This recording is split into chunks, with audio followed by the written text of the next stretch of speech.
हमारे मित्र अधिकारी श्री गोपाल जी, संजीव जी और हमारे बीच उपस्थित सारे प्रतिभागीगण,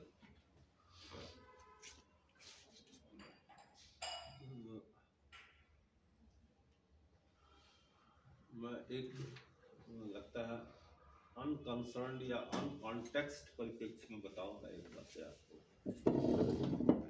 कि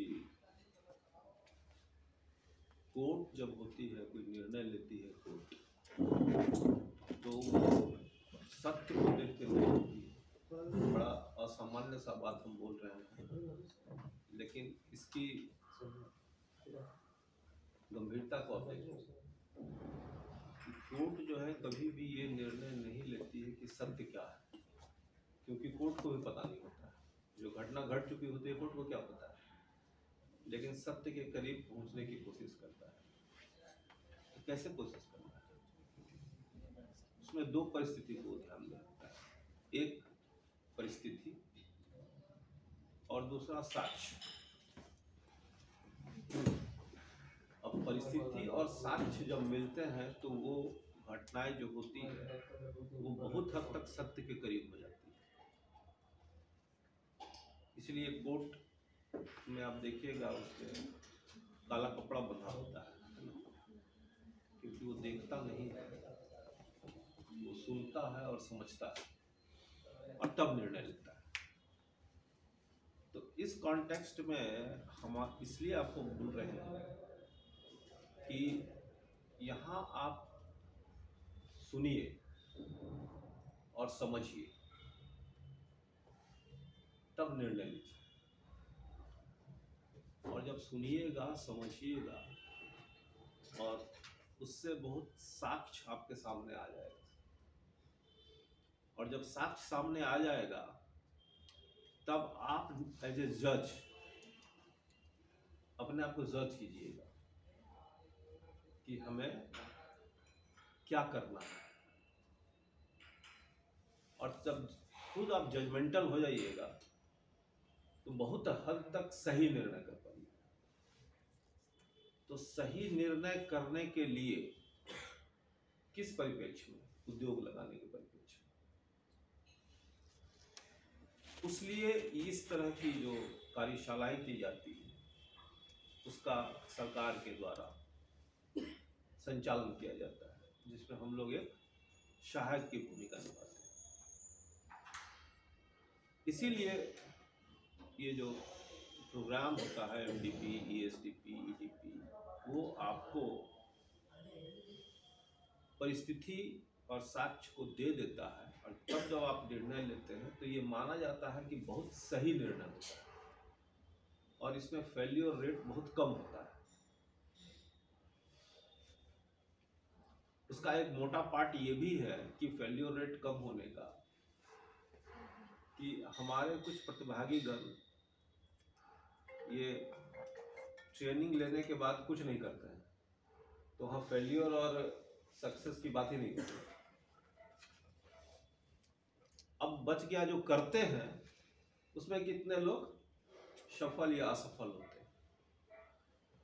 तो इस तरह के जो टूल्स आपको दिए जाते हैं हमारे संस्थान के द्वारा, भारत सरकार के हमारे एमएसएमई मंत्रालय द्वारा, वो टूल्स आपको बड़ा मील का पत्थर साबित होता है।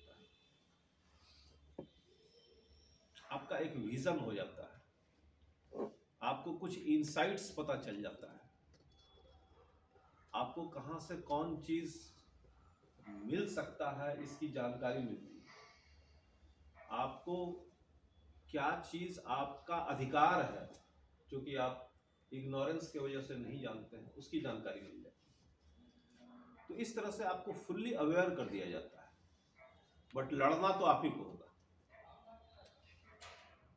लड़ना आप ही को होगा। लड़ने का मतलब है पूरी ट्रेनिंग करने के बाद शस्त्र उठाना या अस्त्र उठाना तो आप ही को होगा। हम लोगों ने आपको सर्टिफिकेट दे दिया कि बस you are eligible to start the work since all inputs has been imparted to you and all necessary compliance can be conducted under your well trained institutions like us. तो management development program basically initiation नहीं होता है। Initiation हम लोग EAP में करते हैं, ESDP में करते हैं। ये मैनेजमेंट डेवलपमेंट प्रोग्राम में हम लोग इस बात का एक खाका खींचा हुआ रहता है कि आप लोग को प्राइमा फेसी जानकारी है उद्योग के संबंधित, और कुछ लोग उद्योग चला भी रहे हैं, उद्योग व्यवसाय ट्रेडिंग कर रहे होंगे। तो इसमें आपको किसी क्षेत्र में दक्षता प्रदान की जाए। और हमारा जो ये प्रोग्राम है ये फाइनेंशियल मैनेजमेंट प्रोग्राम है ना, वित्तीय प्रबंधन को आप कैसे समझ सके। और वित्तीय मैनेजमेंट जो होता है वो किसी भी व्यवसाय का, उसको एकदम आप CPU कहिए, कंप्यूटर का CPU होता है। और कंप्यूटर के CPU में दोनों चीज होते हैं, हार्डवेयर और सॉफ्टवेयर दोनों होते हैं। CPU इटसेल्फ एक हार्डवेयर है, उसके अंदर सॉफ्टवेयर डाला हुआ है। तो ये बड़ा कॉकटेल टाइप का कंपोनेंट्स है आपके प्रोग्राम के लिए। और इस प्रोग्राम में बेसिकली आप सीखेंगे कि प्रोजेक्ट का फ्लो चार्ट कैसे बनता है, फाइनेंशियल एनालिसिस क्या होता है, वर्किंग कैपिटल क्या होता है ना, बैलेंस शीट, प्रॉफिट। हमको लगता है कि ये टैक्स की जानकारी भी देते होंगे, GST सब की जानकारी भी आपको दी जाएगी। तो इस प्रोग्राम में आप लोग ये सब चीज़ें सीखेंगे। और चूँकि फैकल्टी मैं देख रहा हूँ कि अच्छे अच्छे फैकल्टीज़ हैं जिनको मैं पर्सनली जानता हूँ, तो ये फैकल्टी आपके बीच में जो भी चीज़ कहेंगे उसको आप लोग आत्मसात कीजिए, समझिए। कुछ हमें प्रतिभागी करना है जिनको मैं पहले से जानता हूँ और वो कुछ ना कुछ कर रही होती हैं या ये कुछ ना कुछ कर रहे होते हैं, तो फिर भी हमारे बीच में होते हैं, तो हमको बड़ा अच्छा लगता है कि चलिए कुछ और उनको सीखने की तमन्ना हमारे संस्थान से है। तो मैडम आप क्या कर रही हैं बताइए, आप तो कुछ कर रही हैं, इतना तो हमें पता है।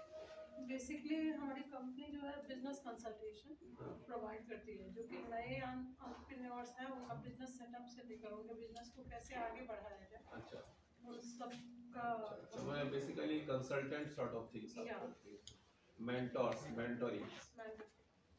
तो चलिए, मेंटोरिंग्स भी वही चीज़ है जो कि हम लोग करते हैं, लेकिन हम लोग जो करते हैं हमको उम्मीद है कि जब ये करेंगे तो हम लोगों से ज़्यादा कर पाएंगे। उसका कारण ये है कि इनको खुद का उनका व्यवसाय है, तो अगर हम लोगों से ज़्यादा कर पाएंगे तभी ये मार्केट में टिक पाएंगे। तो जब आप खुद का व्यवसाय या कुछ इस तरह का काम करेंगे तो आपको ज़्यादा मेहनत करनी पड़ेगी, और उसी के लिए हम लोग यहाँ आपको कटिबद्ध करते हैं कि आप लोग ज़्यादा मेहनत कीजिए। और बाकी कुछ कहने की ज़्यादा ज़रूरत नहीं है, क्योंकि अच्छा एक चीज़ का इन्फॉर्मेशन और हम देना चाहेंगे आपको कि अभी कुछ दिन पहले हमारा एक ESDP अभी चल भी रहा है, उसमें बायोडिग्रेडेबल प्लास्टिक्स पर हम लोगों ने ESDP किया हुआ है ना। सिंगल यूज प्लास्टिक्स को हम लोग फेज आउट कर रहे हैं, क्योंकि भारत सरकार का भी आदेश है, राज्य सरकार का भी आदेश है और सुप्रीम कोर्ट का भी आदेश है कि उसको सिंगल यूज प्लास्टिक जो होता है ना, कैरी बैग, उसको अब एकदम न बनाना है, न बेचना है, न उसका संयंत्रण करना है, न उसका जमाखोरी करना है, न उसको बेचना है। तो ये एरिया बिल्कुल अब वर्जिन हो गया। यहाँ पर कोई अब प्रोड्यूसर बचे नहीं, बहुत कम प्रोड्यूसर नए आ रहे हैं जो बायोडिग्रेडेबल प्लास्टिक्स का यूज़ करते हैं। तो उस कॉन्टेक्स्ट में हमने बोला था हमारे अधिकारी रविकांत जी कि भाई ये आइटम जो है बायोडिग्रेडेबल प्लास्टिक्स, इसको 358 आइटम्स में रखा जाए, क्योंकि ये माइक्रो लेवल का यूनिट है और इसको संरक्षण मिलना बहुत ज़रूरी है, क्योंकि इसकी अभी भी अहमियत इसलिए ज़्यादा है क्योंकि बैक डोर से पुराने कैरी बैग्स चलते आ रहे हैं, जो सबसे बड़ा हर्डल्स इसके लिए होता है।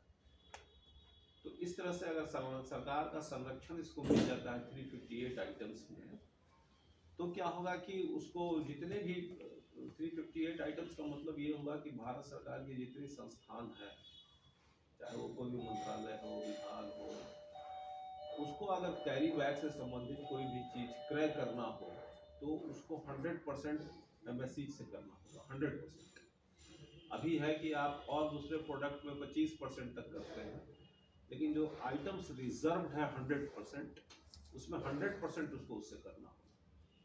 तो इस आइटम्स को हमने लिखा है, उनको विकांत जी को बोला है कि लीजिए और भेजिए हेडक्वार्टर, ताकि इसमें कुछ संशोधन किया जा सके।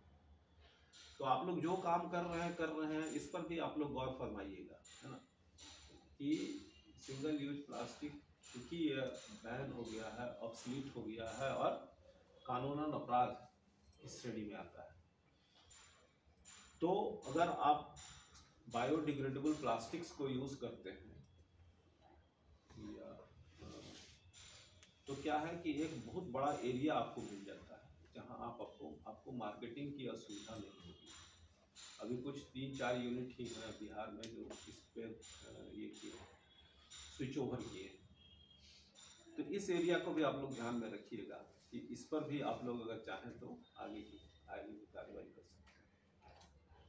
तो ज़्यादा समय नहीं लेते हुए, चूँकि हमारे कार्यालय में भी अभी है, VCs भी होने हैं और बार बार KVIC KGM का डायरेक्टर का फ़ोन भी आ रहा है, लगता है आपने कुछ बात किया है तो वही बार फ़ोन कर रहे हैं।